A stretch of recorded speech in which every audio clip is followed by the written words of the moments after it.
micro et modérer ce festival.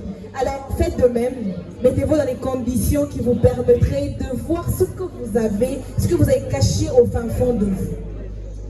Très sérieusement, ne soyez pas timide, ça n'apporte rien, je peux vous le garantir. Alors, on a fini avec la partie explicative, on va passer à la partie des questions-réponses. N'hésitez pas. On a parlé de la timidité. Donc, s'il vous plaît, n'hésitez pas. Posez vos questions et vous pouvez choisir la personne qui doit répondre à votre question. Alors, qui commence? On passe d'abord à Madame Naomi. Généralement, elle n'a pas une question, hein, donc préparez-vous. Merci. Nos amis, hein? Merci. Bon, j'ai une question. Je ne sais pas s'il y aura d'autres questions, mais pour le moment, je n'ai plus. La question est celle de savoir. Bon,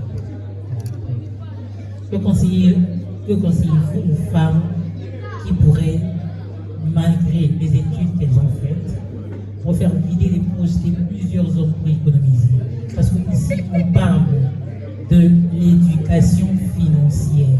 L'éducation financière à la maison, il y a l'éducation financière dans la rue, si je peux le dire. Alors, j'aimerais vous entendre. Merci. Alors, sa question est la suivante. Que conseillerez-vous à une femme, bien qu'elle ait fait ses études, elle a décidé quand même de vider les poches de plusieurs hommes pour vivre. Ça veut dire qu'il y a lobby avocat Luka Moussala de Moussala vider les poches des hommes. Éducation financière vider les poches pour vivre. Que conseillerez-vous à cette dame? Là, je sens que la question est en train de vous taroter l'esprit. La réponse également. Donc, vous passez le micro. C'est bon, il fonctionne? On vous écoute, Madame Daniela. Madame Naomi, elle est toute oui.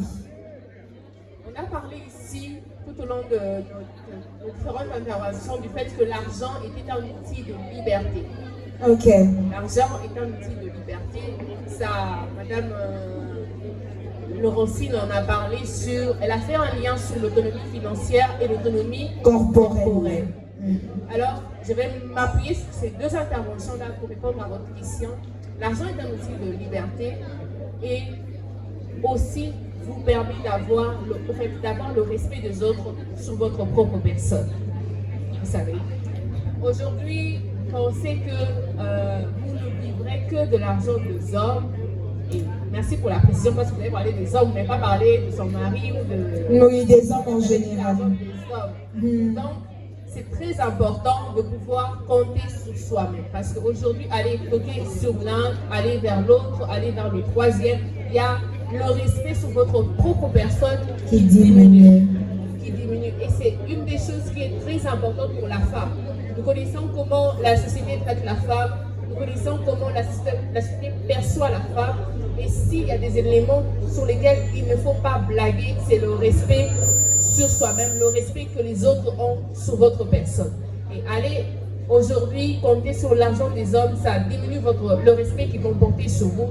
Voilà pourquoi nous envoyons les femmes à pouvoir travailler, à pouvoir gagner leur propre argent, à pouvoir être autonomes, à pouvoir acquérir la liberté qui leur est conférée par le fait de pouvoir gagner leur propre argent. Donc, ce que je conseille à cette femme-là, c'est d'arrêter de passer par ces méthodes-là parce que ça diminue votre respect, ça réduit votre liberté et ça risquerait de vous amener, même s'il faut être très réaliste et voir ce qui s'est fait dans la société, à pouvoir aller dans certains échanges pour pouvoir bénéficier de l'argent que ces hommes vont vous donner, des échanges qui vont peut-être vous pousser à faire baisser vos...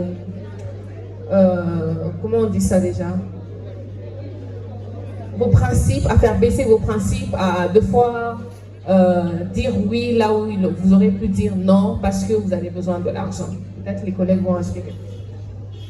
Madame l'ingénieur a dit que l'argent n'était pas une fin en soi. Et donc là, si la femme s'est dit que mon objectif c'est seulement d'avoir l'argent, mais d'écouter ses valeurs, sa personnalité, ça c'est un danger. Donc lorsqu'on parle de l'éducation financière, c'est un peu comme Daniela a répondu sur l'autonomie corporelle, c'est avoir cette capacité de décider de son corps. Si la femme s'est dit, voilà, j'ai cette liberté de décider de son corps, ne demande pas à détruire ses corps, c'est précieux. Parce que si ton corps s'est détruit, tu ne sauras, l'argent que tu cherches à gagner, ça ne te profitera plus. Plutôt, tu vas aller d'hôpitaux en hôpitaux parce que n'oublions pas, oui, je vais vider les poches des hommes, mais derrière ça, vous savez ce que ça demande. Il y a des maladies qui courent, j'ai parlé tantôt, lorsque tu interromps une grossesse non désirée, le poids de la société va t'envoyer à avoir un avortement clandestin qui peut ramener à la mort. Donc la femme ne devrait pas avoir l'argent comme la finalité en soi, mais on a dit c'est un outil de liberté.